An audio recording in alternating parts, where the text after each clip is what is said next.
Ibu, Bapak, Saudara-saudara, hari ini hari Minggu tanggal 7 Maret. Rasanya kok nggak ada Januari ya, nggak ada Februari, tahu-tahu sudah Maret. Cepat sekali waktu itu berjalan, sementara kita kelabakan, tahu-tahu sudah hari Minggu lagi. Nggak pernah Senin, Selasa, Rabu, Kamis, Jumat, tahu-tahu sudah Minggu lagi. Jadi bagaimana pikiran selalu punya kebiasaan untuk gelisah ya. Bahasa Jawanya kemerungsung, apa itu? Seperti diburu-buru, dikejar-kejar, cepat gitu. Waktu berjalan, bukannya lompat loh. Waktu itu berjalan rapi gitu ya, melalui detik. Sebenarnya sih milih detik ya bisa, ya detik aja deh, detik, tak, tak, tak, tak. Tapi kita ini seperti orkestra, kita bersama waktu itu tidak berjalan seirama, tidak berjalan dengan harmonis. Akibatnya kita selalu kacau balau. Padahal kita punya waktu itu banyak banget ya. Kalau satu hari itu dihitung detiknya itu 86.400 detik. Ini satu hari. Kalau satu minggu kalikan 7 itu ada 604.800 detik. Tapi kita tidak harmonis bersama waktu. Akibatnya apa? Akibatnya banyak sekali apa ya? Simpul-simpul keruwetan yang terjadi dalam pikiran. Itu sebabnya kalau dikatakan kita ini mau bahagia, berarti juga harus mau membuang simpul-simpul ini. Bagaimana kita berderap bersama waktu, menyadari bahwa semuanya itu berlalu, menyadari bahwa kehidupan itu masalah-masalah, duka-duka, berat-berat. Ya memang anicca, duka. Dan sebenarnya yang namanya aku ini kan cuman apa toh? Seperti bawang, kalau kita kupas terus intinya ada di mana sampai habis, ya nggak ada. Itu cuman kata yang diciptakan untuk gampangnya ngomong. Maka kita lihat sebenarnya kalau kita kenal Dhamma, ada satu kebijaksanaan, ada satu pemahaman bahwa sebenarnya kitalah yang harus mencocokkan dengan apa yang sebenar-benarnya bergulir dalam apa yang kita sebut kehidupan ini yang terjadi melalui titik-titik waktu peristiwa. Kita ini aneh ya. Jadi waktu berjalan dengan rapi, kitanya yang nggak rapi. Sudah ganti kalender, kitanya masih di masa lampau. Atau kita masih di pandemi, sudah pikirannya ngerangsang, kok nggak rampung-rampung, kapan rampung. Akibatnya itu keruwetan. Simpul-simpulnya gerunjul membuat kita ini jedaduk.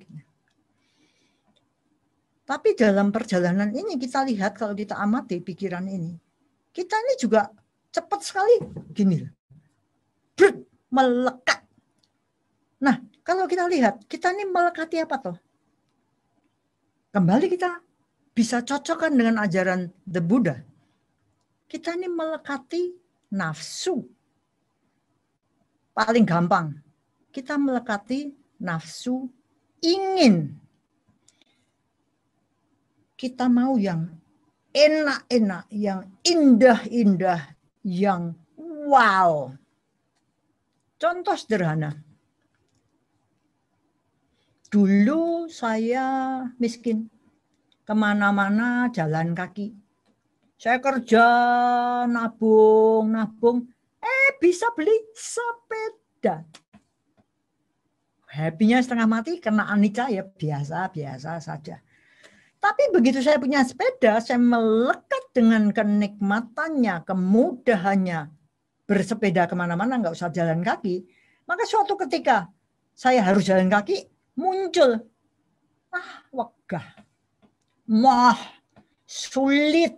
Dulu enggak apa-apa, tapi sekarang naik. Penderitaan mengikuti gara-gara adanya sepeda. Enggak mau, enggak enak, kurang cepat. Sepeda lah. Kerja, tabung, beli motor. Tinggal kalau sepeda kan masih genjot ya. Kalau ini tinggal teng gini. Apalagi yang kalau starter nggak usah digenjot gini, tapi di cereng. Lebih gampang, lebih nyaman, lebih kepenak, lebih nggak capek, lebih ini. Kalau seandainya satu ketika saya disuruh naik sepeda, ngomongnya apa? Penderitaan muncul. Kenapa? Capek. Wegah, males. Cerek. Nafsu kita terhadap enaknya, nyamannya, malesnya. Naik motor. Kerja. Nabung, beli mobil. Kalau suatu ketika saya disuruh naik motor, saya ngomong apa? Panas. Motor, mobilnya tidak ber-AC. Ganti ber-AC. Jendela sekarang ditutup. AC rusak. Ngomongnya apa? Ini. Jadi kita ini dalam kehidupan ini amat sangat gampang digoncang oleh nafsu yang kita ciptakan sendiri. Karena jadi jangan ngomong kalau gitu nggak boleh orang meningkatkan status taraf hidup. Loh ya boleh, tapi harus ada kebijaksanaan bahwa ini pun berlalu, ini pun tidak kekal. Jadi kalau suatu ketika dari mobil kita punya bis atau punya pesawat terbang, ya nggak apa-apa. Ini pun bisa berlalu. Tapi kalau harus kembali ke motor, sepeda, jalan kaki, ya nggak apa-apa. Jadi bagaimana kita menyikapi dengan kondisi yang terus berubah-ubah. Disitulah pentingnya menyadari corak kehidupan ini memang tidak kekal. Maka kita harus hati-hati dengan cengkeraman pikiran pada apa yang enak, apa yang nyaman. Pandemi. Nggak usah masak. Apa? Go food. Udah. Kalau besok sudah tidak pandemi, mau nggak besok lagi masak? Belum tentu loh. Mau nggak bersusah-susah pergi ke warungnya untuk ngambil, nggak usah lewat jasa GoFood. Mau nggak? Tanda tanya. Karena apa? Karena kita tuh gampang sekali melekat pada yang enak, pada yang subah, yang nyaman, yang gampang. Akibatnya apa? Kita bayar mahal sekali. Kita menjadi orang yang pikirannya lemah. Gampang mengeluh.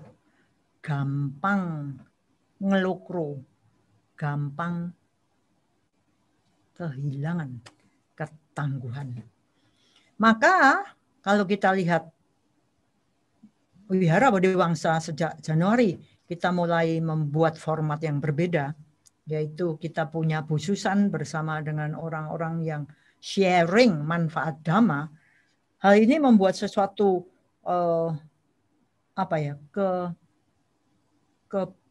kelegaan bahwa Ada kasus-kasus yang bisa dikupas dengan sangat jos, wow oleh Bu Susan yang pinternya belum mentok ya. Tapi yang jelas yang mau berbagi kepinteran dengan kita-kita semua. Jadi kalau saya guyon saya katakan, ayo dong sharing manfaat dhamma supaya bisa diulas sama Bu Susan, idep-idep konsultasi gratis gitu ya Bu Susan. Ya, Hari Bu. ini Bu Susan sudah mendesain satu topik yang sangat menarik. Mari kita simak bersama. Monggo Bu Susan. Terima kasih Bu Lani. Bapak, Ibu, dan saudara sekalian, selamat pagi. Hari ini sebetulnya yang pertama saya mau mengomentari beberapa sharing dhamma dari para guru maupun suami saya. Sebetulnya apa sih yang suami saya dan para guru di CEC Klaten itu lakukan. Lalu yang kedua itu saya kaitkan dengan Dhamma Talk dari Bante Panya pada tanggal 26 Februari 2021. Lalu nanti jelas akan bercampur ya dengan sharing pengalaman saya pribadi. Nah, jadi kemelekatan ini mengapa saya anggap penting karena saya melihat pengalaman dari sharing-sharing sebelumnya dan juga pengalaman hidup saya sendiri. Saya kira hari ini kita akan membahas itu. Maka judul yang saya pilih mungkin Pak Adi bisa ke judul dulu di PPT saya. Ya, jadi judul yang saya pilih itu adalah kemelekatan. Karena saya melihat banyak hal yang di-sharingkan oleh teman-teman, para guru, dan suami saya, termasuk saya sendiri, di beberapa minggu yang lalu, itu erat kaitannya dengan bagaimana kita semua itu belajar untuk melepaskan diri dari kekotoran batin. Itu yang saya amati. Dan mengapa saya menggunakan cerita ilustrasinya Ajahn Brahm tentang si cacing dan kotoran kesayangannya, karena kayaknya ilustrasi ini sangat mengena ya. Jadi mungkin kita ini cacing yang kalau nanti kita mau lihat dalam video ini sudah ditolong 108 kali. Itu kalau saya bayangkan itu adalah 108 tahun kita ditolong gitu ya. Karena si dewa sahabatnya si cacing ini akan datang terus dan mau menolong. Dan dikatakan 108 kali ditolong, si cacing ini tidak bergerak. Itu kalau saya bayangkan itu setiap tahun ditolong, itu kan artinya sudah 108 tahun kita sebagai cacing itu ditolong, tetapi nggak bergerak gitu ya. Nah, itu artinya selama 108 tahun itu kita nggak berubah, bahkan jadi anjing pun nggak gitu. Jadi selama 108 tahun ya kita kembali hidup sebagai cacing. Nah, ini sangat mengena buat saya karena mungkin kita nggak sadar bahwa bahkan mungkin kita itu sudah usianya ribuan tahun yang lalu, dan kita itu tetap jadi cacing, kita itu nggak sadar gitu ya, bahwa mungkin kita nggak hanya ditolong 108 kali, tetapi mungkin ribuan tahun yang lalu kita sudah ditolong, tetapi kita nggak bergerak. Nah ini bagi saya sungguh membuat saya lebih bersemangat. Saya nggak ingin hidup sebagai cacing ratusan tahun, bahkan ribuan tahun hidup saya. Karena ada beberapa film, kalau teman-teman, Bapak Ibu suka nonton film Korea, itu ada film drama Korea, judulnya itu My Mister. Itu bagus sekali ya. Jadi My Mister ini bercerita tentang bagaimana value-value Buddhism itu betul-betul dimunculkan dalam film itu. Jadi saya nonton film ini tuh bukan cerita romannya yang menarik gitu, karena itu kayaknya roman itu hanya ilustrasi aja gitu ya. Tetapi bagaimana setiap kalimat yang diucapkan oleh tokoh-tokoh di dalam film ini, kalau Bapak Ibu dan teman-teman ingin nonton, itu dramatok menurut saya gitu ya. Jadi judulnya My Mister. Kalau pengen cari-cari aja. Kalau yang langganan Netflix atau View bisa ditonton itu ya. Jadi itu ada 16 episode. Nah, ini bagi saya itu jadi addiction nonton film ini karena saya pengen tahu gitu statement value apa yang muncul dari setiap tokoh dan itu betul-betul menunjukkan semacam bagaimana upaya mereka bebas dari kemelekatan. Nah, ini yang menarik buat saya. Baik Pak Adi, mungkin kita bisa nonton video dulu, nanti saya lalu bisa lanjut ke bagaimana mengulas video sekaligus sharing pengalaman. Terima kasih Pak Adi.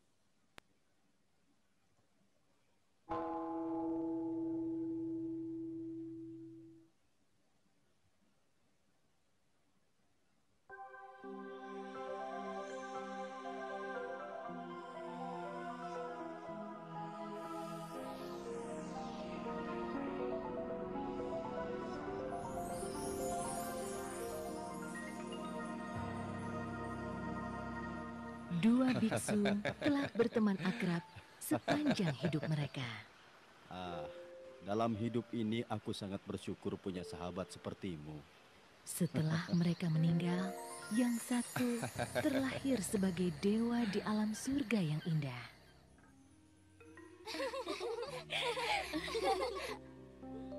Sang dewa segera merasa kehilangan kawan lamanya dan bertanya-tanya.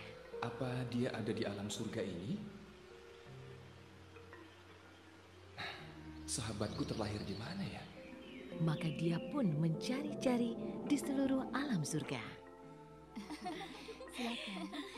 Dia tidak ada di surga ini. Temannya tidak di sana. Dengan kekuatan surgawinya, dia menelusuri alam manusia.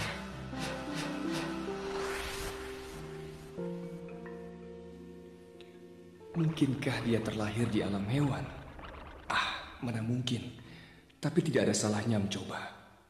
Masih saja tidak ada tanda-tanda dari teman masa silamnya.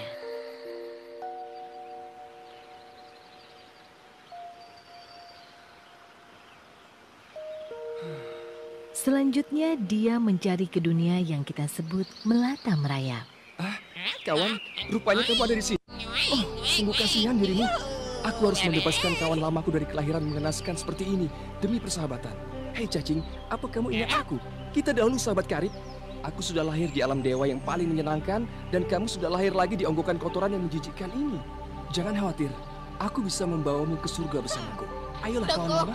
Apa sih hebatnya alam surga yang kamu ributkan itu? Aku sangat bahagia di sini bersama kotoran yang harum dan lezat.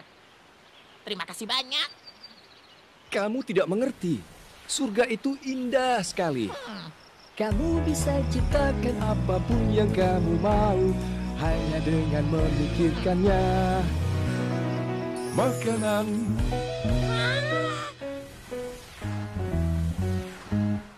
istana, pakaian yang menawan. Kamu tidak akan pernah sedih. Kamu akan selalu bahagia. Tapi, apakah di sana ada gundukan kotoran juga? Tentu saja tidak. Kalau begitu, aku ogah pergi Udah ya, dadah. Hei, kalau dia sudah melihat surga, barulah dia akan mengerti. Baiklah, akan kubawa paksa dirimu, sobat. Maka dia menutup hidungnya, menjulurkan tangan lembutnya ke dalam onggokan kotoran mengerikan itu, mencari-cari si cacing. Begitu ketemu, dia menariknya. Hei, jangan ganggu aku. Lepaskan aku. Jangan ganggu. Darurat. Tolong aku diculik. Semuanya makin dalam. Lepaskan.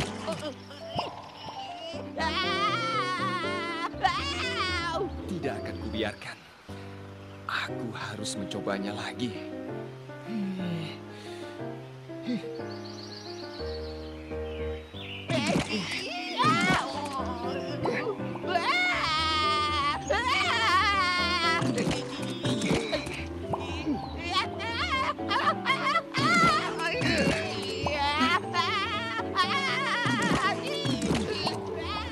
108 kali sang dewa mencoba mengeluarkan si cacing malang itu dari onggokan kotoran menyedihkannya. Apapun usahamu, aku tidak akan meninggalkan kotoran kesayanganku. Tidak akan, sampai kapanpun. Tidak akan, tidak akan. Ya sudahlah. Kamu memang tidak bisa diajak hidup enak. Sang dewa akhirnya mau tak mau kembali ke surga dan meninggalkan si cacing dan kotoran kesayangannya.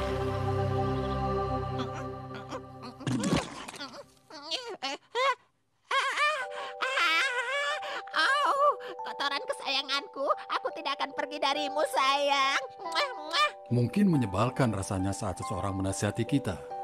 Namun, jika kita tidak mendengarkan nasihat yang baik, kita bisa kehilangan kesempatan untuk menjadi orang yang lebih baik.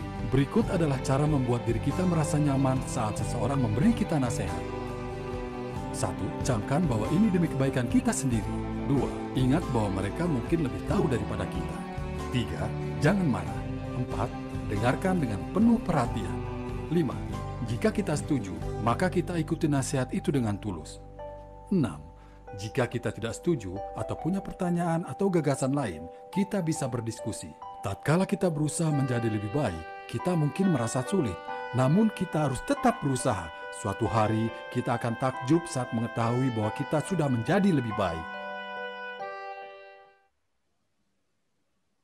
Ya, Bapak, Ibu, dan saudara sekalian, setiap kali saya membaca bukunya Ajahn Brahm, sebelum ada video ini, saya selalu merasa jangan-jangan saya cacing gitu ya. Pak Adi mungkin bisa ke slide saya PPT. Nah, jadi apa yang disebut dengan kotoran, mungkin Pak Adi bisa ke slide nomor 3 ya Pak. Ya, baik. Nah, apa yang disebut dengan kotoran itu saya kira adalah kotoran batin kita yang banyak dijelaskan oleh Bu Lani ya. Kotoran batin itu pusatnya hanya 3, tapi ini nanti gejalanya itu bisa macam-macam. Loba, dosa, moha. Nah, saya dalam film itu ataupun dalam ilustrasinya di bukunya Ajahn Brahm itu merasa begini. Itu kan sebetulnya 2 orang ini terlahir sebagai biksu ya. Bukan hanya manusia ya, tetapi sebagai biksu itu berarti kemuliaan mereka selama menjadi manusia itu lebih tinggi dibandingkan saya saat ini. Nah, itu kan bayangan saya adalah seharusnya saya bersyukur karena saya menjadi biksu. Lah kok bisa ya dalam hidup sekarang ini pasti dia tidak berbuat baik begitu ya. Jadi karma baiknya itu nggak mengumpul sehingga ketika di kelahiran berikutnya, meskipun dia pernah dilahirkan sebagai biksu, itu terlemparnya itu ngeri gitu. Jadi cacing. Tadi kan si dewa, biksu yang jadi dewa itu kan gini, ada nggak ya teman saya gitu kan? Oh nggak ada, dia masih positive thinking. Oh paling-paling lahir lagi jadi manusia. Itu paling positif. Setelah dicari di alam manusia, kok nggak ketemu ya? Dia masih positive thinking. Paling-paling jadi binatang berkaki 4 ya. Dia mikirnya itu kan. Paling enggak itu sapi. Itu kalau dikorbankan, disembelih itu berguna ya. Untuk orang-orang yang ritual. Kalau dimakan dagingnya itu juga berguna untuk masyarakat. Lalu berpikirnya adalah kalau toh itu jadi kambing, itu tetap berguna ya. Binatang berkaki 4 ataupun berkaki 2, kalau tidak untuk korban persembahan dalam ritual agama untuk sesuatu yang suci, dan saya membaca di buku Bhagavad Gita, binatang yang disembelih bukan karena disiksa, tetapi dibunuh untuk korban, itu tuh berarti karma baik dia itu lebih banyak dibandingkan binatang yang matinya karena disiksa. Jadi dalam Bhagavad Gita itu saya merasa, oh ya bersyukurlah, para kambing, para sapi gitu ya, yang disembelih untuk kurban Idul Adha. Karena menurut Bhagavad Gita, dia itu karmanya lebih baik dibandingkan yang dibunuh karena ditongseng begitu ya. Karena apalagi kalau disiksa begitu. Nah, ini si dewa ini pikirannya masih positif. Binatang yang macam itu. Atau kalau enggak binatang yang dipelihara. Ternyata enggak ada gitu ya. Nah, mungkin dia sudah cari di serangga juga nggak ketemu gitu. Ketemunya itu binatang cacing yang hidupnya suka makan kotoran gitu ya. Ini ilustrasinya Ajahn Brahm itu bagus sekali gitu. Artinya saya melihat bahwa untunglah teman-teman yang sudah sharing, para guru dan suami saya juga termasuk saya, itu sangat beruntung karena satu, terlahir sebagai manusia. Jadi kalau saya melihat ilustrasi cacing ini, saya semakin bersyukur loh. Untung loh saya itu terlahir sebagai manusia. Entah saya bodoh, entah saya pinter, disyukuri dulu deh.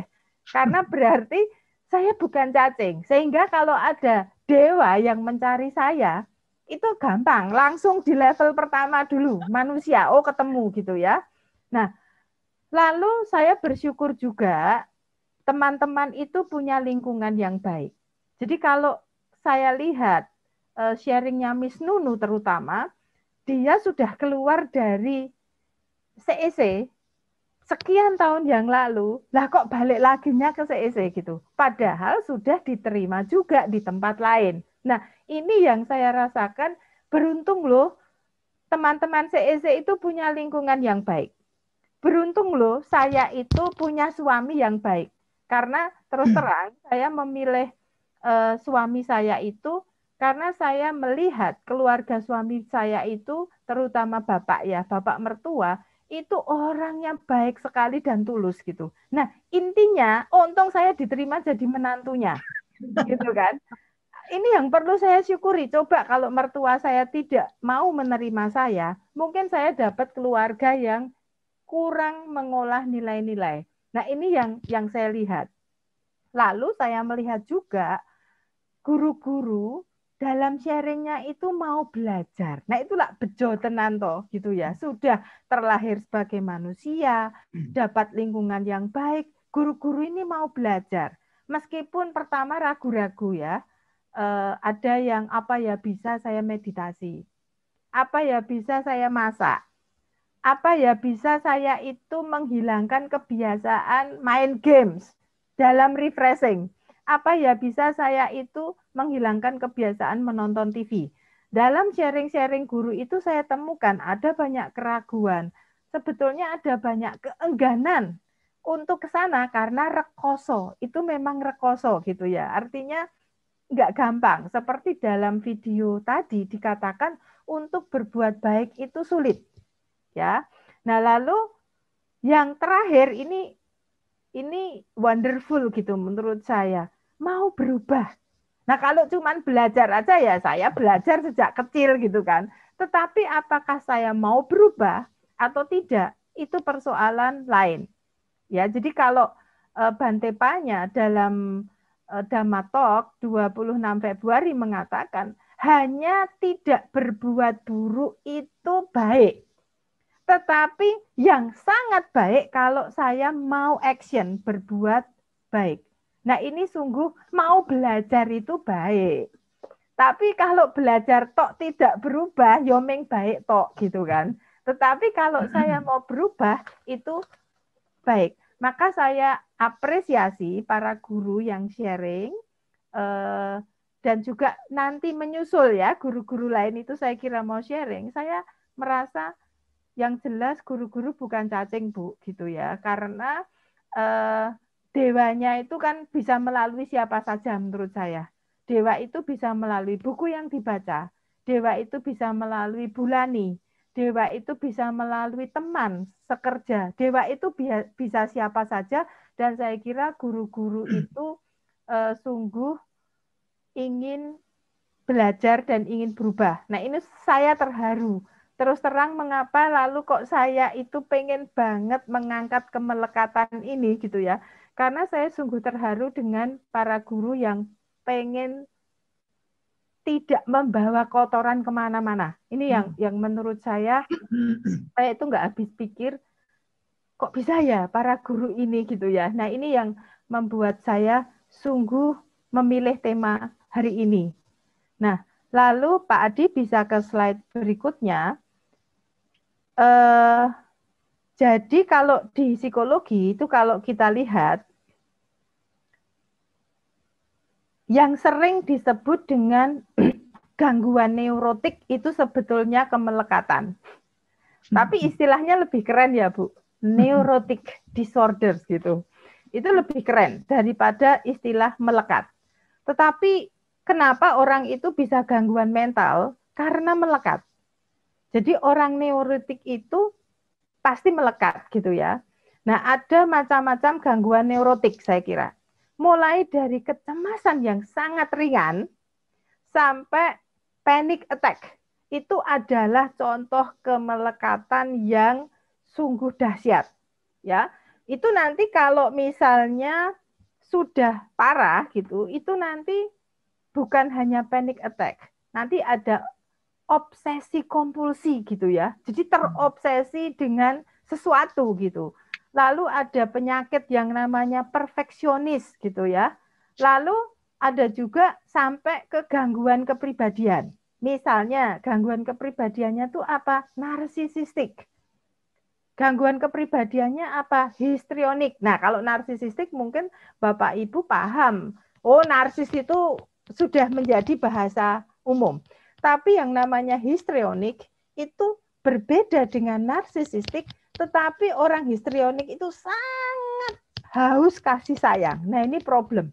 Ya, jadi dia mungkin tidak narsis, tetapi sungguh sangat disayangi, ingin disayangi banyak orang, lalu kalau dikritik itu langsung bisa bunuh diri, misalnya begitu ya. Nah, ini yang menurut saya sungguh Bante Panya itu menegaskan pada tanggal 26 Februari, kalau ingin melepaskan diri dari penderitaan, ada beberapa hal yang harus dilakukan. Nah, itu saya ingat betul, itu pesan sederhana tetapi tidak mudah dilakukan.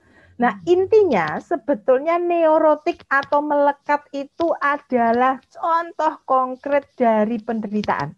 Yang selama ini mungkin kita nggak sadar kalau kita melekat itu tuh menderita gitu. Makanya namanya neurotik gitu. Karena yes but gitu. Jadi kalau diberitahu, kalau ke psikolog begitu ya, sudah diberitahu, dia ngomong ya tahu. Tapi, gitu kan, kayak tadi loh contohnya, Dewa itu sudah mengatakan, jika kamu melakukan ini,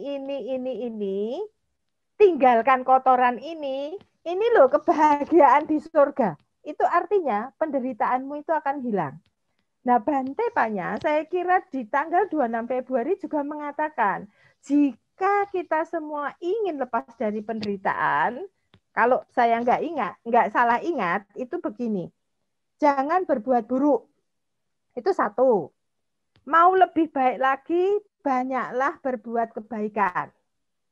Jangan meminta. Itu yang saya ingat dari Bante Panya. Memberilah tapi jangan meminta. Karena mentalitas meminta itu mentalitas serakah. Itu mentalitas loba. Jadi kalau kita terbiasa meminta, kita akan melekat pada loba. Maka Bante Panya mengatakan ini bukan sekedar kita nggak boleh meminta. Tetapi di balik meminta itu kelobaan. Nah, lalu yang ketiga itu adalah memaafkan. Nah, ini semua ya kalau kita diberitahu, nek kita melakukan ini, wah itu iming-imingnya surga oleh dewa tadi tuh loh. Waduh, makanan enak gitu. Yo kita ingin gitu kalau di PPT saya.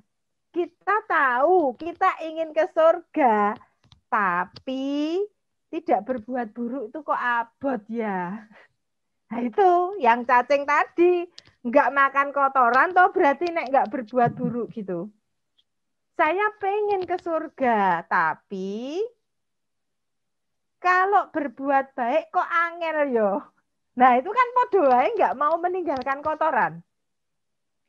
Saya pengen ke surga, tapi nek nggak minta kok yo angel yo. Hidup itu memang lebih enak meminta.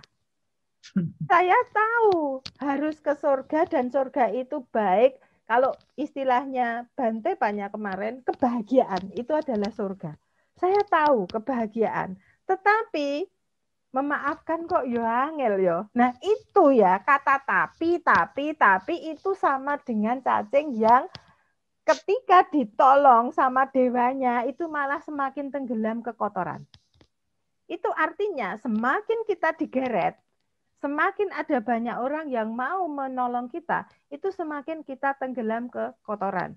Sehingga si dewa tadi akhirnya sudah 108 kali nyari aja sulit. Ekornya aja nggak ketangkep. Akhirnya si dewa mengatakan ya sudahlah. Nah, Bapak, Ibu, dan saudara-saudara dan juga para guru, saya happy karena para guru itu tidak seperti cacing sehingga membuat dewa-dewa itu wegah, mau lihat, mau narik ekornya saja wegah gitu ya. Nah, itu beruntung. Nah, maka saya apresiasi sekali lagi untuk para guru dan saya kira terima kasih buat Bulani dan teman-teman semua yang ada di Klaten. Saya kira tidak hanya membantu para guru, tetapi juga saya, sehingga saya itu paling enggak kepala saya sudah keluar dari kotoran, Bu, meskipun belum jadi manusia. Sehingga Bulani kalau cari saya gampang, oh kepalanya cacing itu udah kelihatan gitu ya. Artinya bukan ekornya yang dicari, tapi kepala saya sudah muncul di atas kotoran, meskipun saya belum bisa keluar dari kotoran. Nah, Pak Adi, kalau ke slide berikutnya, biasanya si cacing itu ya, kalau ingin terus masuk ke dalam kotoran, ini kalau di psikologi itu istilah kerennya Bapak Freud itu adalah banyak menggunakan mekanisme pertahanan diri. Ya, kalau Bulani mengatakan sebetulnya kita itu anatta ya Bu, bukan siapa-siapa. Betul nggak Bulani? Tapi ego kita dibesarkan gitu kan? Ya. Nah, dalam istilahnya Freud, ego itulah yang membuat mekanisme pertahanan diri. Nah, seperti cacing tadi, caranya untuk terus tenggelam dan makan kotoran, itu beberapa defense mekanisme atau mekanisme pertahanan diri, itu banyak banget ya. Tapi yang saya sebutkan sedikit saja ini sudah kotoran gitu ya. Nanti kalau tak sebutkan banyak, itu kotorannya ngeri tuh, bukan hanya kotoran manusia. Kayaknya cacing ini hidup di kotoran dinosaurus ya, Bu. Kotorannya gede banget, nggak habis-habis berabad-abad gitu ya. Nah, itu rasionalisasi saya kira. Yang paling sering kita lakukan, pembenaran diri. Ya, kita itu kalau mau minta maaf, cari pembenaran diri, dia memang salah kok, saya nggak salah. Terus misalnya, ikut dhamma. Bulani ki orang suci mau dek ya cacing kok. Ngapain saya ikut dhammatoknya Bulani? Artinya ada banyak hal yang membuat saya sebagai cacing itu semakin tenggelam dalam kotoran karena saya selalu mencari pembenaran untuk hal-hal yang tidak ingin saya lakukan dan untuk hal-hal yang ingin saya lakukan. Nah, yang kedua itu proyeksi. Sudah mencari pembenaran diri, wah ini kotorannya tebelnya itu masih cari kambing yang warnanya hitam. Ya, jadi menyalahkan orang lain. Lah salahnya dhammatok jam 9, masih ngantuk toh ya, malam minggon. Jadi nyalahkan jam dhammatok. Dhammatok ya pakai Zoom, kuotanya, nah itu selalu cari kambing hitam. Nah, lalu yang sering kita lakukan, tapi ini yang tidak kita sadari, kita adalah menyangkal. Saya enggak begitu kok. Saya tidak melakukan itu.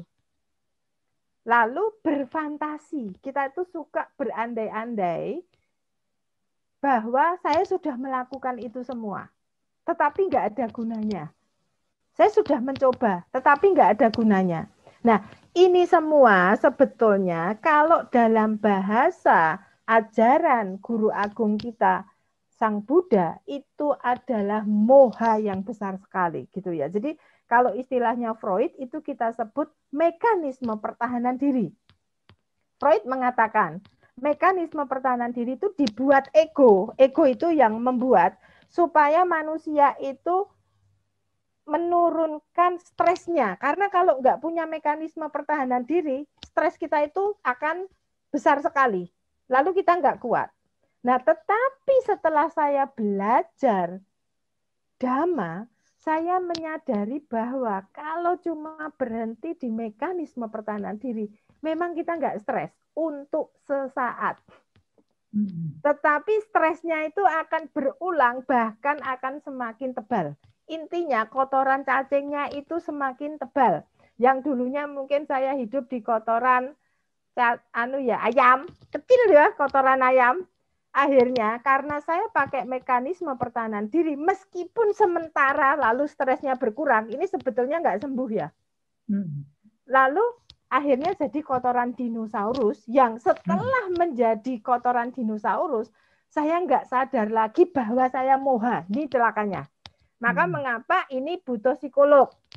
Dan ini kalau disembuhkan sulit sekali sembuh. Mbak psikolognya itu pernah certified, dapat sertifikat dari manapun. Kalau kotorannya sudah segede kotoran dino, mohanya, delusi, dan halusinasinya itu gede, itu sulit disembuhkan. Nah, maka biasanya, lalu ke slide berikutnya Pak Adi, orang yang mohanya besar, itu persis seperti cacing itu, menghindari. Ada omongan baik saja sumuk, panas, stres gitu ya, nggak kuat. Ini kalau bahasa kliniknya, iblis kui mesti dikangslupan ini gitu ya. Lewat depan gereja atau depan wihara wis kemringet, ini dalamnya ada iblis gitu kan. Ini bahasa kliniknya kan gitu, spiritualnya, bahasa spiritual bahwa di dalamnya ada setan gitu kan. Kita sering mendengar itu kan. Sehingga kalau dengar kata-kata baik dia sudah stres. Apakah ini kangslupan betul atau sebetulnya kotoran batin kita yang sangat besar? Sehingga ya setannya itu kotoran batin, bukan setan dari luar yang masuk gitu ya. Tapi karena kita sulit memahami, kita sering mengatakan orang yang seperti itu kangslupan gitu ya. Menyalahkan setan lagi tuh Bu, dari luar masuk. Tak jane bukan. Kalau menurut saya ya setannya itu adalah kotoran batin yang kita timbun. Nah, lalu apa yang terjadi? Entah dibantu psikolog, dibantu teman dekat, dibantu biku, dibantu dewa pun tidak membuka hati dan pikiran.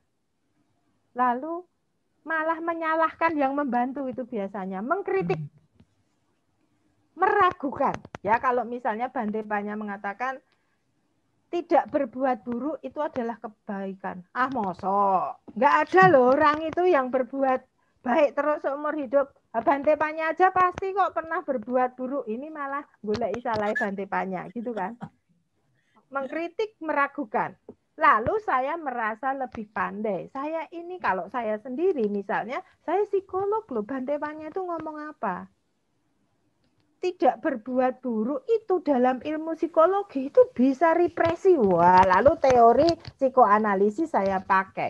Nah, biasanya kalau kotoran batin kita sudah besar, itu seperti cacing menolak bantuan dalam film tadi, sehingga akhirnya ekornya pun nggak ketangkep, bahkan sang dewa itu nyari ya sampai kotorannya itu ya ubek-ubek gitu tuh tetap cacingnya tuh nggak ketemu. Dan setelah dewanya pergi ya toh wis 108 kali lah kok malah happy gitu loh cacingnya. Puji Tuhan, alhamdulillah tidak ada yang mengganggu hidup saya lagi gitu ya. Itu artinya kalau saya tidak di WA Bulani, puji Tuhan, alhamdulillah itu Bulani tidak mengganggu hidup saya gitu kan. Itu artinya saya itu lega malahan jika orang yang menolong saya itu pergi. Nah, para guru, sekali lagi saya senang para guru tidak menolak bantuan. Itu yang menurut saya perlu saya apresiasi. Nah, lalu bagaimana? Nah, ini kalau bagaimana saya perlu sharing diri saya sendiri. Bagaimana cara saya pelan-pelan untuk menyembulkan kepala saya dari kotoran lah paling tidak gitu ya. Belum pindah jadi ayam ini Bu, masih cacing gitu ya. Paling enggak saya menyembulkan dari kotoran. Pak Adi bisa ke slide berikutnya. Ke slide berikutnya. Nah, biasanya kalau saya lagi moha tadi loh, banyak pakai mekanisme pertahanan diri. Ini istilah kerennya psikoanalisis, Bu, gitu ya. Banyak menolak, banyak nggak mau ditolong. Delusi saya itu, saya merasa sok pinter gitu ya. Apalagi selalu dipuji-puji bulan ini ya bahaya. Ini saya bisa moha gitu. Tapi nanti kalau saya sampai gangguan mental, ini yang tanggung jawab bulan ini. Saya cari kambing hitam. Karena Bulani menyirami moha saya, gitu ya. Nah, saya biasanya lalu pause. Jadi kalau saya merasa, loh kok saya ini mulai ingin ngeritik orang gitu ya. Kok saya mulai pride, rasa bangganya itu muncul karena dipuji-puji. Kok wis kemringet kemlintri gitu ya. Sudah mulai geleleng gitu. Sudah mulai apa ya? Ada flash gitu di tubuh gitu, flash ke atas tuh, terus deg-degannya tuh wow, happy banget, excited gitu ya. Lalu saya pause, iki ngopo yo? Kok saya kemelinti banget ini, apa yang saya sirami di dalam diri saya. Nah, lalu setelah saya tenang seimbang, itu biasanya perasaan yang kuat itu turun. Saya lalu bahagia tapi nggak meledak-ledak ya. Saya merasa senang tapi nggak terlalu excited gitu, nggak terlalu gembira yang membuat saya itu nggak bisa memikirkan yang lain. Biasanya kalau out of control itu saking gembiranya itu saya fokusnya ke situ lalu tidak bisa memikirkan yang lain. Sehingga saya juga jadi tidak peka terhadap perasaan orang lain. Nah, lalu biasanya setelah pause itu saya akan rendah hati. Berusaha rendah hati gitu ya. Itu pujian dari orang lain, ya memang mungkin saat ini atau kemarin saya melakukan perbuatan yang baik. Tetapi jujur aja, itu banyak tangan yang memungkinkan saya menjadi baik. Nah, jadi belajar rendah hati itu lalu jujur aja deh, bahwa bukan saya satu-satunya yang baik. Ada banyak hal yang memungkinkan saya hari ini atau hari itu baik. Ya, hadapi kenyataan bahwa kita bukan the only one, the best in the world. Ini anicca, sesuk ya mesti tahu tiba. Besok itu bisa jadi jelek sekali. Artinya kita perlu menghadapi kenyataan, jangan mempertahankan sesuatu yang saat ini dipuji-puji. Jangan dicengkeram gitu ya. Karena artinya besok pagi bisa jadi saya jatuhnya lebih ngeri dari hari ini. Belum aja, saya belum tahu aja gitu ya. Lalu setelah itu saya mencoba mengakui itu dan melakukan yang terbaik. Itu cara saya menghilangkan moha ya. Jadi kalau Bulani bilang anicca Bu, rasa kemelinti gitu ya. Itu saya lalu mencoba ya dan saya melakukan. Nah, kalau Bulani mengatakan coba belajar hal-hal kebalikan. Kalau pelit, belajar berdana. Oh ya, lalu saya melakukan. Yang nomor 4 itu kadang-kadang lebih efektif sebelum saya belajar 1, 2, 3.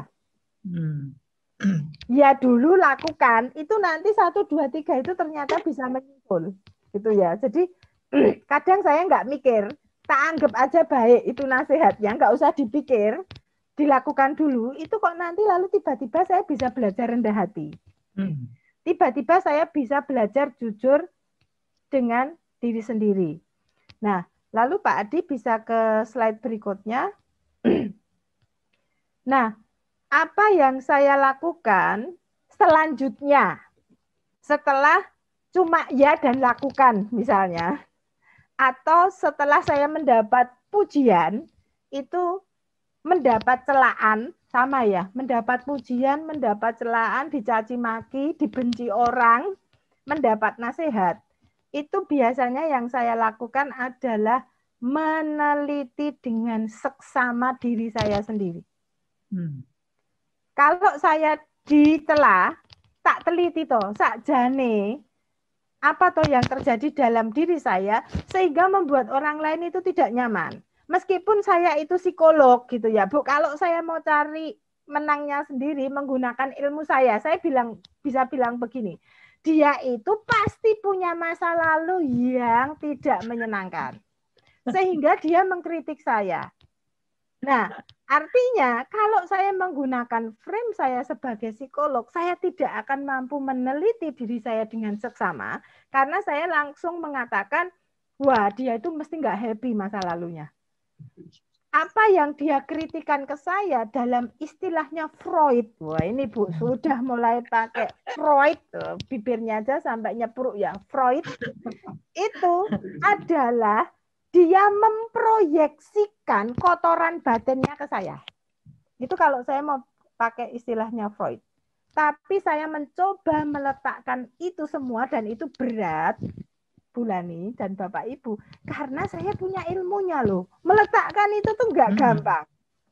Semakin kita punya ilmu, meletakkan itu semua dan meneliti diri dengan seksama itu wangelepol.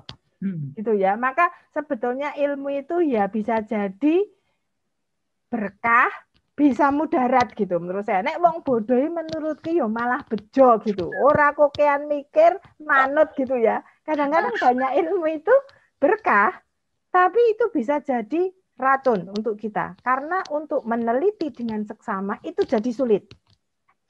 Maka setelah pause tadi saya mencoba meneliti dengan seksama. Sebetulnya yang dikatakan orang lain tentang saya, apakah itu baik memuji, apakah itu mencela saya, apakah saya mengalami peristiwa yang tidak menyenangkan, itu saya teliti, lalu saya mencoba membedakan dorongan dalam diri saya. Ini loba apa bukan ya? Loba saya apa bukan? Ini dosa apa bukan ya? Misal, orang mengkritik saya jadi nggak suka. Ini janjane kan saya itu merasakan sensasi tidak nyaman di dalam diri saya, lalu saya menolak. Maka ini dosa ya, jangan-jangan gitu ya. Atau kalau saya tadi menggunakan ilmu psikologi untuk mengatakan, itu cerminan gangguan mental dia, ini moha. Nah, ini yang selalu saya lihat, sehingga saya itu berharap mempunyai keputusan yang lebih tepat dalam merespon. Jadi sebelum merespon, sekarang itu saya banyak belajar untuk pause. Jangan direspon dulu. Teliti dulu dengan seksama, apakah ini loba, dosa, atau moha. Setelah jelas, saya baru merespon. Ini yang saya lakukan. Sehingga harapan saya, itu saya bisa seperti yang dikatakan oleh Bante Panya, jangan berbuat buruk, paling enggak itu dulu. Sehingga ketika saya itu berpikir, saya berucap, saya bertindak, itu paling tidak menyakiti orang lain, itu dulu. Ya, ini yang coba saya lakukan. Nah, lalu selanjutnya Pak Adi. Nah, saya mencoba melihat diri, ya ini kalau di psikologi itu namanya ego. Apakah saya menggunakan mekanisme pertahanan diri yang putar-putarnya itu di loba, dosa, moha? Atau saya mau menuju ke mercusuar, value, kebenaran. Nah, saya selalu begitu sekarang. Ini ego saya, ini kalau di psikologi ya, saya itu ngomong apa? Padahal kalau menurut ajaran Buddha, saya itu nggak ada. Tapi kalau di psikologi itu kan saya, bahkan kalau bahasa Inggris itu I-nya besar ya Bu. Huruf I-nya itu gede gitu. Saya yang nggak paham itu awal mula narsisistik itu dari bahasa saya kira. Huruf I-nya itu besar sekali gitu. Nah, lalu saya selalu kalau ada peristiwa apapun, saya mencoba melihat, saya ada di lingkaran loba, dosa, moha atau enggak? Atau saya sudah menuju ke mercusuar. Ini yang mercusuar itu apa? Ajaran apapun, ajaran agama kita masing-masing. Kalau kita bukan seorang Buddhis, coba lihat ajaran agama itu universal, kebaikannya gitu ya. Yang salah itu manusianya, sehingga mengapa kita saling bunuh kalau kita mau lihat gitu ya. Lalu ke yang berikutnya Pak Adi.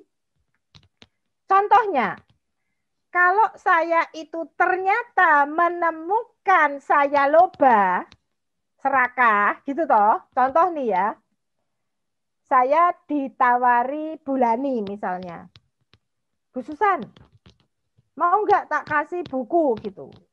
1000 seri ya, Bulani ini kan bukunya ribuan gitu. Nah, kalau saya mau, itu biasanya saya lihat diri saya sendiri. Jangan-jangan saya itu tuh pengen lagi gitu ya.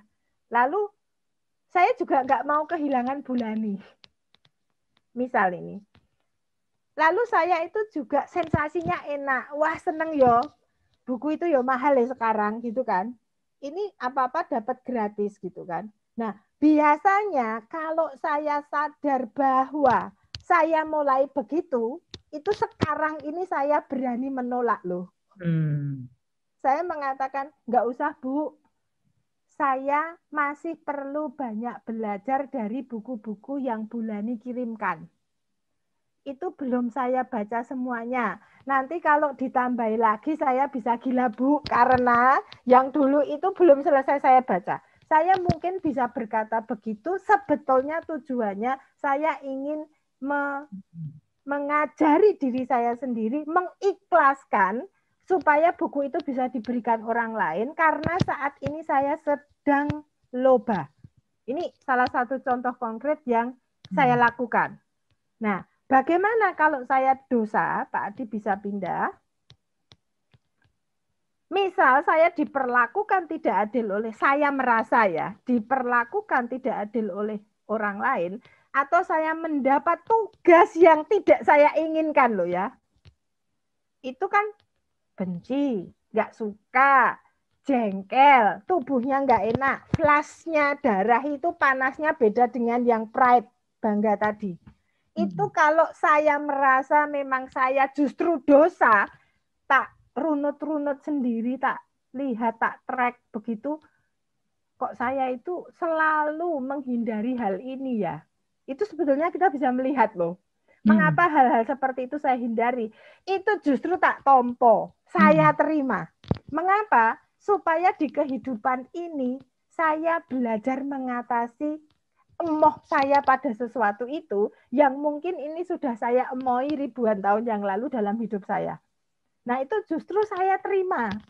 Ya rekoso tapi diterima. Nah ini yang saya lakukan. Nah bagaimana saya mengatasi moha? Selanjutnya Pak Adi. Nah, kalau misalnya saya itu mendapat tawaran pekerjaan, riset gitu ya. Kalau dulu saya langsung wah bangga gitu ya. Saya adalah dosen paling hebat di universitas saya. Saya adalah dosen paling hoki di universitas saya gitu. Kalau dulu saya itu nggak berpikir panjang, pokoknya kalau saya dapat tawaran yang bisa meningkatkan status saya tak tompo, wes rasa mikir gitu kan. Nah, tetapi ketika saya mencoba pause, saya lalu begini, jangan-jangan saya menerima tawaran ini itu bukan demi mengembangkan masyarakat, bukan demi mengembangkan keilmuan, bukan demi mengembangkan orang lain. Jangan-jangan tawaran ini tuh mengangkat harga diri saya. Mengangkat citra diri saya. Lalu saya merasa saya harus jujur. Saya harus hadapi kenyataan. Maka saat ini saya itu sekarang sedang belajar dan saya itu mencoba mengikhlaskan hal-hal yang kesempatan besar, tapi itu moha. Itu delusi. Artinya gini, sajane saya nggak kompeten. Wah, tapi kan di Google, kalau orang cari nama saya tuh ketoknya saya itu pinter opo-opo gitu ya. Bisa apa-apa. Mungkin orang terkesima dengan record saya di Google. Nah, saya harus jujur, artinya kalau saya menerima proyek ini, saya mencelakakan orang itu. Karena sebetulnya yang dia cari orang yang kompeten di bidangnya, saya tuh nggak cukup kompeten. Nah, sekarang ini saya bisa belajar untuk menolak, dalam arti mungkin kalau kamu pengen dapat orang yang seperti itu, saya punya teman lain yang bisa. Kalau dulu gini, ngasih teman saya tahu, jangan sampai. Ini adalah rezeki saya gitu ya. Kalau sekarang, saya itu selalu mencoba, ada loh teman saya yang lebih kompeten. Nanti tak kenalin, masalah cocok atau enggak itu kalian berdua. Nah, mencoba belajar mengikhlaskan hal-hal yang seperti ini, kalau saya sadar, itu adalah moha yang besar.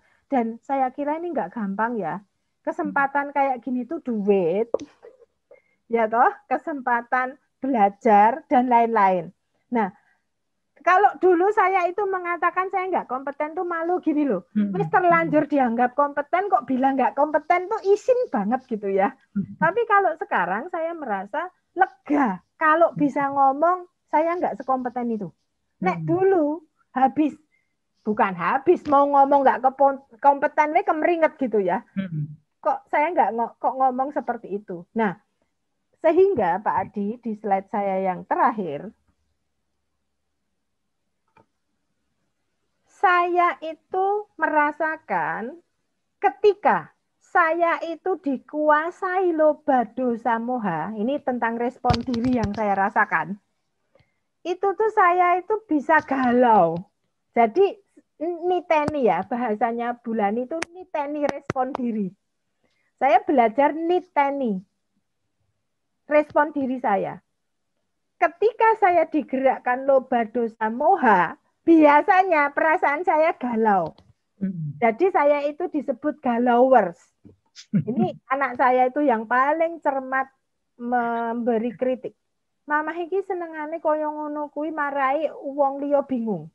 Mamah itu sukanya nggak jelas kayak gitu sehingga anak-anak jadi bingung. Ini anak saya loh Bu yang ngomong. Kalau dulu saya menyalahkan mereka gitu. Kalau sekarang saya, oh ya saya yang galau ini. Sehingga anak saya jadi bingung gitu kan. Nah ini kalau dulu saya gantian marah Bu. Anak saya tak marahi. Cah cilik ngerti, ibu era jelas. Anak kecil tahu apa gitu. Mengevaluasi saya. Tetapi ternyata setelah saya belajar mengamati diri. Kalau saya itu dikuasai loba dosa moha, emang galau Ibu. Gitu ya. Artinya anak saya ini dewa loh sak janjane. Tapi tak cut karena anak kecil gitu kan. Lalu biasanya yang terjadi emosi negatif saya dominan. Ya, meskipun saya itu bisa menerima proyek tadi, tapi kok emosi negatifnya itu lebih tinggi. Kenapa? Karena gini, nutupi ketidakmampuan. Berusaha ketok pinter gitu. Dan ternyata nek gagal terus wah asistenku sing bodoh gitu loh, nyari-nyari kesalahan orang-orang di sekitar saya, atau si profesor yang ngajak proyek dengan saya itu standarnya terlalu tinggi. Nah, sehingga untuk nutupi mohanya itu, nutupi delusi saya itu emosinya semakin negatif. Nah, efeknya apa yang saya rasakan? Sakit fisik. Itu ya Bu, eksim saya itu punya eksim, kering. Ini kata dokter kulit ini penyakit orang stres. Ini bukan karena bakteri. Ini sejenis biduren, sejenis asma, sejenis itu Bu, herpes simplex ya. Oh ya. Apa itu Bu namanya? Dompo. Kalau orang Jawa bilang dompo. Ini adalah penyakit imunitas. Yang kalau kita kondisinya stres itu akan muncul. Nah, saya mengamati Bu, kalau loba dosa moha saya tinggi, semua penyakit yang berkaitan dengan imunitas itu kambuhnya cepat. Nah, lalu, ini respon diri saya lagi yang berikutnya, unjuk kekuasaan. Wah ini Bu, power exercise. Ya, jadi saya bermain-main power. Lalu mengeksploitasi orang lain untuk menutupi kekurangan diri. Ya, saya mungkin entah caranya merayu, entah caranya dengan kekerasan, itu sama saja. Lalu saya semakin butuh diakui. Semakin saya dikritik tidak mampu, semakin saya butuh diakui. Ini yang saya amati, kalau respon diri saya itu seperti itu artinya saya sedang dicengkeram loba dosa moha. Nah, saya lalu membedakan diri saya ketika saya itu didorong oleh keutamaan atau bahasa kerennya itu values driven gitu ya. Perilaku saya didorong oleh sesuatu yang utama, nilai-nilai kebajikan, itu yang saya rasakan tuh lego, bebas. Iso ngakoni bodoh ini lego banget gitu loh. Kok happy ya? Cuma bilang, Bu, aku raiso, aku rak mudeng itu tuh kok ternyata happy banget. Itu yang saya rasakan. Saya tuh merasa bahagia karena selanjutnya saya nggak harus nutup-nutupi. Itu yang saya rasakan. Saya merasa nyaman, legowo, ikhlas. Itu yang saya rasakan. Malah jadi lebih pede, Bu. Itu yang saya rasakan. Pede. Ngakoni gobloknya jadi lebih pede gitu ya. Ini yang saya rasakan. Dulu saya tidak membayangkan mengakui bahwa diri tidak mampu itu menjadi pede itu nggak terbayangkan. Tapi ternyata mengakui tidak mampu kok malah lebih pede ya. Karena saya nggak harus nutupin. Sehingga Bulani juga jelas memberi tugas saya itu ya sesuai kemampuan saya. Jadi pede kan. Artinya tugas yang diberikan orang lain ke saya itu lebih bisa saya lakukan. Nah, itu Bapak Ibu dan saudara-saudara, cara saya keluar dari kotoran. Mungkin saya belum jadi manusia Bulani. Saya itu masih cacing. Paling enggak saya bernapas dari kotoran, keluar dari kotoran itu. Dan itulah cara saya melihat apakah saya dikendalikan loba dosa moha, apakah saya dikendalikan oleh keutamaan.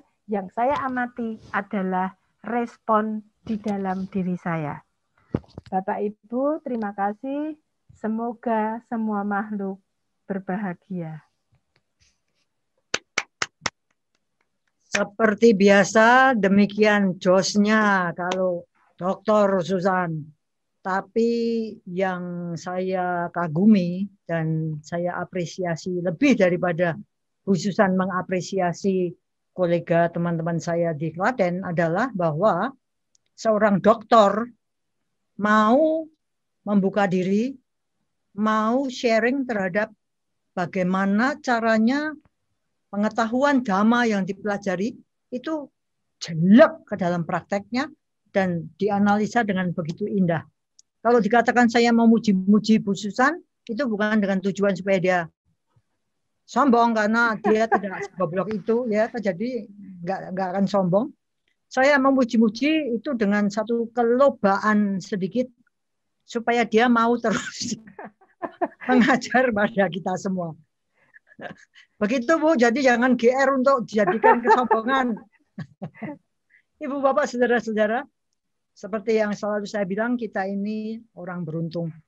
Kita bisa terus belajar karena apapun yang kita pelajari dalam kehidupan ini itu nanti akan kita bawa gitu loh. Seperti tadi dikatakan Bu Susan, tetaplah berjuang untuk paling enggak kepalanya nongol sehingga gampang dicabut.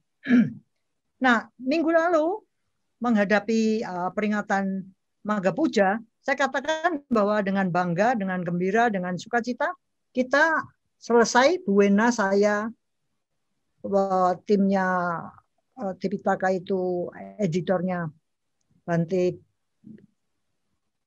Jotidamo dan Rudi Limiadi Ananda, nama baptisnya. Itu kita menyelesaikan Milinda Pandha. Jadi sudah ada beberapa orang yang telepon atau chat gimana dapatnya. Untuk pamer, saya mau bacakan sedikit bahwa penting sekali bagi kita untuk belajar dari kehidupan ini seperti yang dikatakan Bu Susan tadi. Tapi ini ceritanya gini, kenapa kok satu kehidupan kita terlahir sebagai manusia kalau beruntung, terus kok ada orang yang punya semangat kayak Bu Susan. Saya juga termasuk seperti Bu Susan, semangat. Ada orang yang ngelokro, bakatnya tuh neurotik kalau Bu Susan ngomong. Nah ini di dalam Milinda Pandha ini tanya jawab antara Raja Milinda dengan biku yang namanya Nagasena. Ceritanya dalam kehidupan yang lampau, ini ada dua manusia, yang satu Samanera, calon biku, yang satu biku. Nah, si biku ini nantinya akan menjadi dalam tumimbal lahir sudah nggak tahu berapa kali, dia akan menjadi Nagasena. Yang Samanera, calon biku, ini akan menjadi Raja Milinda. Tapi pada sebelumnya, dua orang ini, Samanera dan biku, bekerja sama lagi nyapu gitu. Nah, si biku itu juga nyapu, dia nyuruhin dikumpulin gitu loh, dibuang. Samaneranya enggak tahu, enggak dengar apa gimana, pokoknya harus saja. Mau itu dikumpulin dulu, dibuang. Terus saja. Buat tolong terus saja. Ditutuklah, dipukul sama gagang sapunya. Si Samaneranya sedikit sakit hatiku, disuruh begitu. Dia melakukan dengan sakit hati, dan waktu itu dia pergi ke satu tempat mandi gitu. Sebentar. Dan dia melihat ini apa? Waktu buang sampah, dia melihat kembali, tadi aku ditutuk ya, dipukul dengan gagang sapu karena itu. Aku tadi kok nggak jawab dan sebagainya. Dia kemudian bertekad. Nah, ini Bu Susan dan saya mungkin sudah pernah ini mengalami sesuatu, kemudian bertekad. Dia bertekad begini. Dengan perbuatan berjasa membuang sampah ini, di setiap kondisi yang berturutan dimanapun aku terlahir, sampai aku mencapai nibbana, semoga aku bertenaga dan berjaya bagaikan matahari di siang hari. Wush. Orang goblok ini tadi bertekadnya seperti itu. Lah, si biku ini kebetulan juga ke situ dan dengar si Samanera ngomong gini. Dia juga, loh, ngomong buang sampah loh. Kok tekadnya kayak gitu? Padahal dia buang sampahnya kan karena aku. Jadi, apa yang bisa aku dapatkan pasti lebih daripada Samanera ini. Aspirasi yang keduanya si Samanera dulu. Dia mengatakan begini. Dalam setiap kondisi yang berturutan dimanapun aku terlahir sampai aku mencapai nibbana, semoga aku memiliki kekuatan untuk mengatakan hal yang benar dan mengatakan secara langsung dalam keadaan apapun yang mungkin muncul dengan membawa semua yang ada di hadapanku seperti gelombang yang kuat ini. Itu aspirasinya siapa? Samanera. Nah, sekarang kebikunya ya. Dia kan juga punya dua aspirasi. Yang pertama tadi yang ngomong gini. Jika orang ini dengan berlandaskan tindakan jasa seperti itu yang sebenarnya dimulai olehku bisa memiliki harapan seperti ini, apa yang tidak bisa dicapai olehku? Terus dia mengatakan, di setiap kondisi yang berurutan dimanapun aku terlahir, sampai aku mencapai nibbana, semoga aku juga sigap untuk mengatakan hal yang benar secara langsung. Dan lebih khususnya, semoga aku memiliki kekuatan untuk mengurai serta memecahkan setiap masalah dan setiap pertanyaan membingungkan yang diajukan orang muda ini dengan membawa semua yang ada di hadapanku seperti gelombang yang kuat ini. Dong dong dong dong dong dong dong. Kehidupan ketemu lagi yang satu jadi Raja Milinda.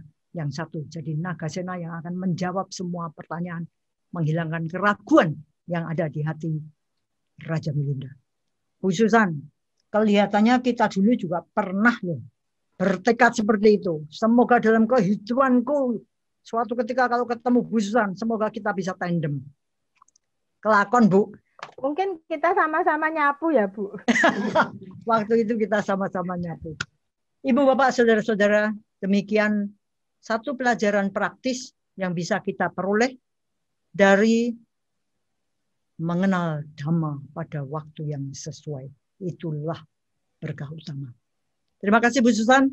Terima kasih Ibu Bapak, saudara-saudara semua. Semoga bermanfaat dan semoga kita mau belajar untuk berubah. Orang bodoh yang menyadari kebodohannya sendiri sesungguhnya adalah orang yang bijaksana. Sedangkan orang bodoh yang sombong dan menganggap dirinya bijaksana adalah orang yang sungguh-sungguh bodoh. Semoga semua makhluk bahagia dan semoga yang terbaik datang pada kita semua. Sadu, sadu, sadu.